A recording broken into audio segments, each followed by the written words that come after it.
இப்போ வந்து இந்த இலையை பற்றி சொல்ல போகிறேன். இந்த இலையை பற்றி உங்களுக்கு தெரியாது. ஆனால் உங்கள்ட்ட சொல்லி பேசி மிச்ச நாளாகி போச்சு. ஏன்னா நீங்கள் ஒழுங்காக சப்ஸ்கிரைப் பண்ண மாட்டேங்கிறீங்க. சப்ஸ்கிரைப் பண்ணால் தான் நம்ம பின்னாடி போட்டுக்கிட்டே இருக்க முடியும். அதனால தான் இது இலை என்ன தெரியுமா? இது வந்து ஒட்டுப்பழ மரத்துடைய இலை. இது ஒட்டுப்பழம்னு சொல்லுவோம். அது வந்து சின்னதாக வந்து எவ்வளோ சைஸில் இருக்கும். அதை எடுத்து சாப்பிட்டா அவ்வளோ ருசியாக இருக்கும். நிறைய கம் இருக்கும், அதில் நிறைய கம் இருக்கும். அந்த மாதிரி இந்த இலையிலையும் அவ்வளோ இருக்குது. இதை எடுத்து காலில் ஒரு 4 இலையை இப்படி பிச்சு இப்படி சாப்பிட்டாக்கா,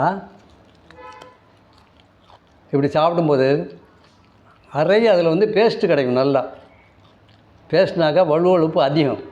இதை வந்து யார் வேணாலும் சாப்பிடலாம். இது நம்ம ஊரில் இருக்குது, உங்கள் ஊர்லேயும் இருக்கும். அதை பார்த்து சாப்பிட்டாக்கா இந்த மூட்டு வலிக்கெல்லாம் ரொம்ப ஜாஸ்தியான ஒரு நல்ல ஃபுல் பவர் இருக்குது உங்களுக்கு. இதெல்லாம் நான் நிறைய பழமும் சாப்பிட்ருக்கேன். அந்த இலையும் பிச்சு இப்படி சாப்பிட்றது ஒன்றுமே செய்யாது.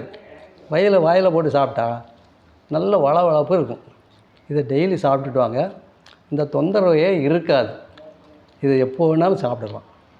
ஆனால் காலையில் சாப்பிட்டா நல்லா நமக்கு நல்லா பெனிஃபிட் இருக்குது. ஆமாம், அதனால் இதை எடுத்து உங்களுக்காக வேண்டி எடுத்துகிட்டு வந்து காட்டி இதெல்லாம் சொல்லி காட்டுறேன். வாயில் இருக்குது, அது பசை மாதிரி இருக்குது. நல்லா வெண்டைக்காயை விட இன்னும் சூப்பராக அது நல்ல பவர்ஃபுல். இதை சாப்பிட்டாக்கா நாளடைவில் உங்களுக்கு மூட்டு வலி வராது. சீக்கிரமாக அதில் வந்து பசத்தன்மை ஏறிவிடும். அதுக்கு தான் சொல்கிறேன் நான். இதை பார்த்து சாப்பிட்டு நல்லபடியாக இருக்கும்.